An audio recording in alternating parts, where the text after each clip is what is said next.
Ini 4K. Hari ini tanggal 1 Januari 2020.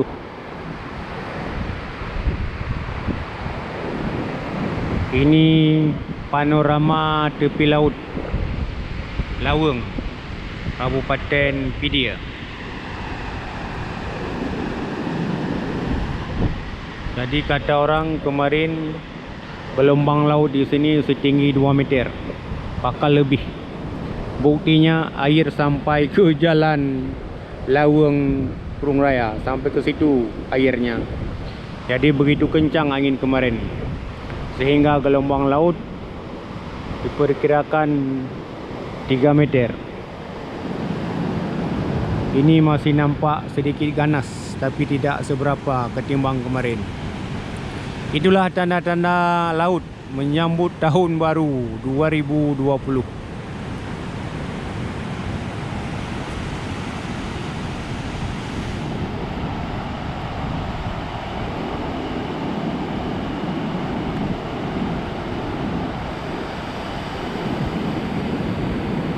Ini nampaknya matahari hampir terbenam, meninggalkan keseharian dia dalam keadaan cuaca sangat panas hari ini. Dan angin laut pun juga sangat kencang. Sore hari sudah agak sedikit diam ini.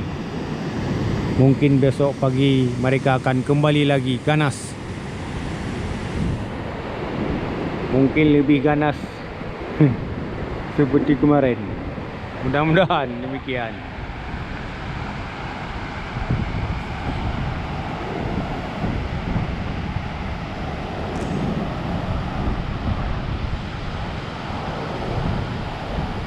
Nah, ini nampaknya sudah terjadi abrasi tepi laut.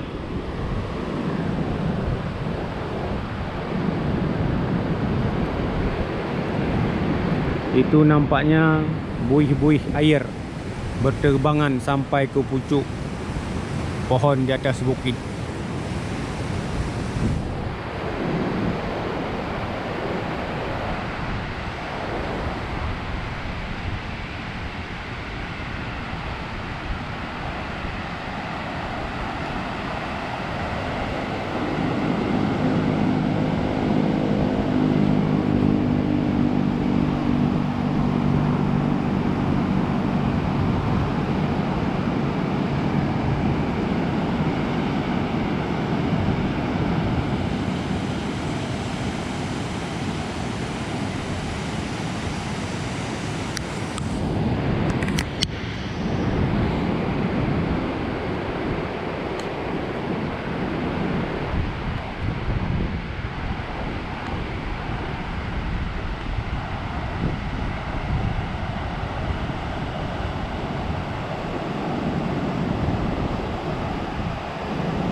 Hari ini tanggal 1 Januari 2020.